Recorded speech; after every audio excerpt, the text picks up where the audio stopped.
ประจำตำบลหรือที่พวกเราทุกคนเรียกสั้นๆว่าอปตสมเด็จพื้นพักสามพระยาท่านเป็นคนก่อ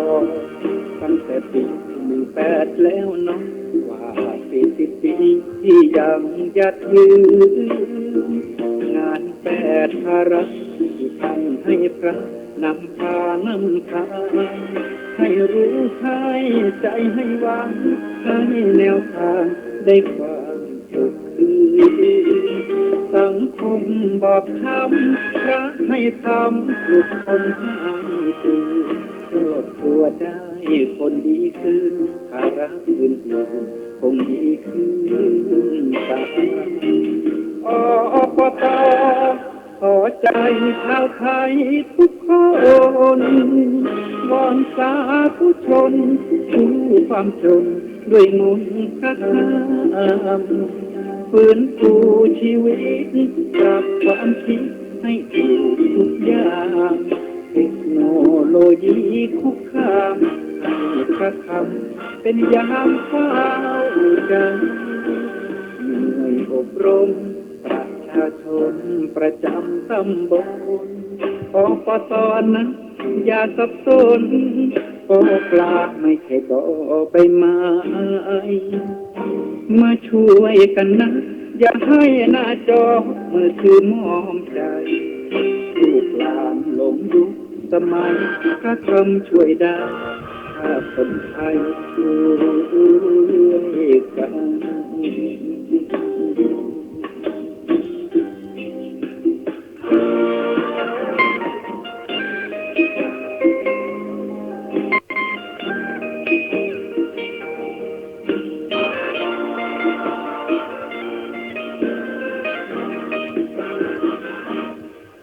อปต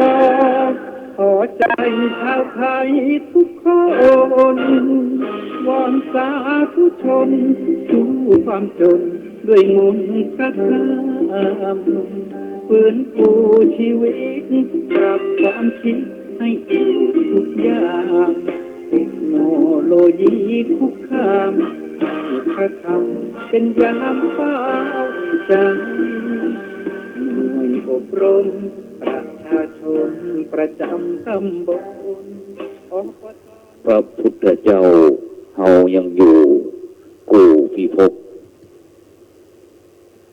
บ่ได้ลบหลีกลี่หนีไปไหนขอแต่เฮาตรองตรึกนึกภายในมานัดใจถึงวิมุตติพบพุทธเองคุกคามให้พระธรรมเป็นยามเฝ้ากันหน่วยอบรมประชาชนประจำตำบลของปตนะอย่าสับสนขอเจริญสุขสวัสดีกับบรรดาท่านผู้ฟังทั้งหลายที่กำลังรับฟังสถานีวิทยุพระพุทธศาสนาคืน 104.50 เมกะเฮิรตซ์ซึ่งก็เป็นประจำนะทุกคืนวันเสาร์วันอาทิตย์เวลาดีๆตั้งแต่หลัง20:00 นเกินเป็นต้นไปก็จะพบกับรายการส่องธรรมซึ่งดำเนินรายการโดยอาตมาภาพพระครูโสพลปริยัติผู้ช่วยเจ้าอาวาสวัดพระสิงห์วรมหาวิหารเลขานุการรองเจ้าคณะจังหวัดเชียงใหม่ที่ได้นำนานาสาระธรรมะขององค์พระสัมมาสัมพุทธเจ้ามามามามากล่าวกับบรรดาท่านผู้ฟังทั้งหลาย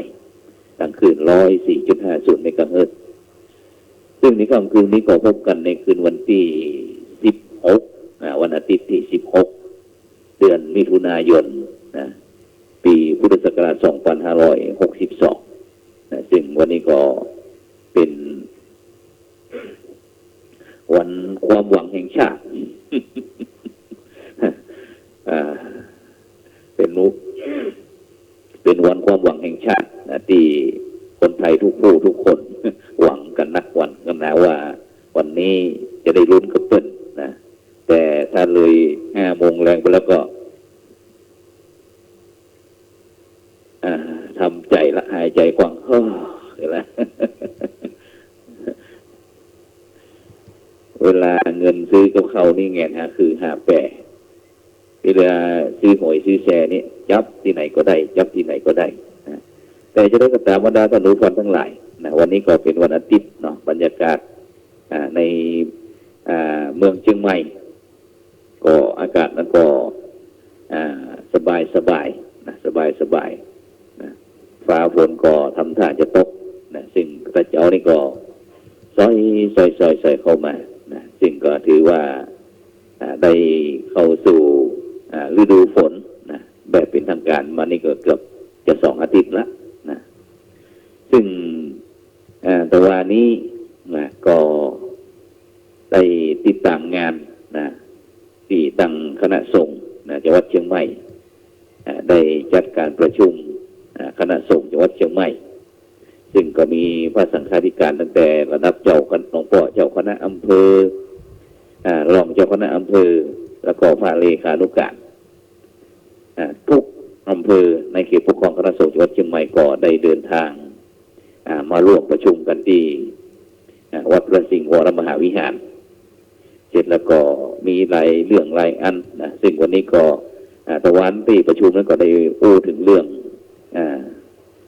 การจัดเตรียมการคณะสงฆ์จังหวัดเชียงใหม่เตรียมรับการตรวจเยี่ยมโครงการหมู่บ้านทักษะศีล 5ซึ่ง